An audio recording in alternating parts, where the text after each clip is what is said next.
After a wonderful family Christmas trip, I had to come back to the reality of finishing up training as a broadcast journalist at the Defense Information School. Not my idea of a good time, especially since I had already been gone for 4 months at that point. Military training is never a riveting educational experience. It's meant for the lowest common denominator to be able to do the job without being supervised. And that's okay for people just joining right out of high school, but as an experienced adult, it's irritating enough to give you a chronic eye twitch. Fortunately for me, it was almost over.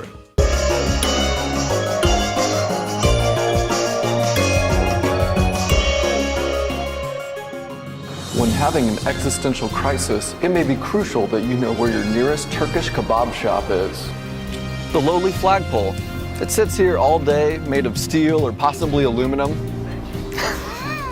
Power, faith, politics. These are things that people get uncomfortable discussing, whether or not they know anything about it.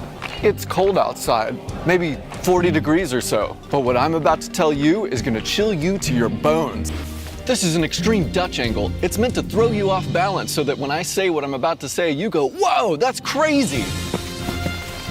Are you a fan of the sports? Stay tuned for the next update about the balls and how they got thrown. Ah, the great American pastime. Pigskins, trophies.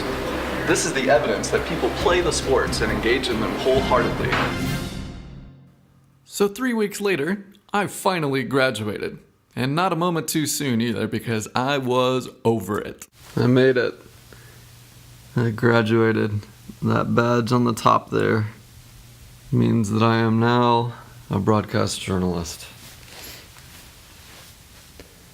And I am going home.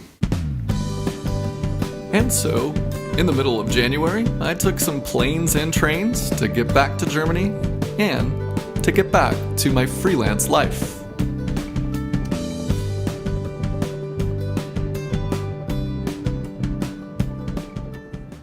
Before I went freelance, I was working the 7 to 4:30 type job full-time in something unrelated to music. And it drove me crazy. I didn't really enjoy it all that much. And every second of my employment was spent trying to get all of the things that I had to get done finished so that I could come home, spend time with the family, and then work on what I really wanted to work on, which was music.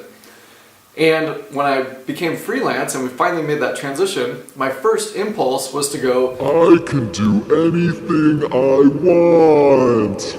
So there's a transition period when you first stop working full-time in a regular job and become freelance. You've been so used to this environment where tasks are given to you and you have to manage your time in order to meet those tasks or else you get in trouble. As a freelancer, initially, sky's the limit. You can work on anything that you want to work on, which is great, right up until you start needing to complete projects. And then over time, you start to realize that you're not getting as much done as you would like. It's important. I used to see this on YouTube videos from other creators talking about set deadlines for yourself. Put deadlines into a calendar and make sure that you meet them. And I always treated that like, yeah, okay, that is good advice and I should do that one day, ... And I never actually did it. Well, that ends today.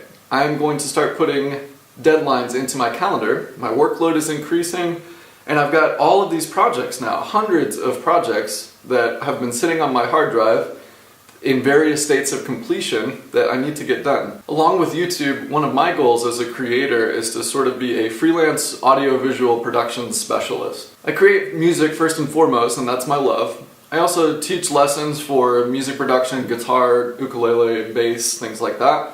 And finally, I do photography and video, which I really enjoy quite a bit.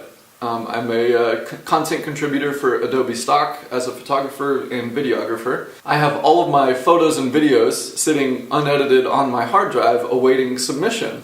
So every day I get up. Some days I work on music, some days I do a mixing and mastering project, some days I work on photography, and I've just been kind of whittling away at all these tasks.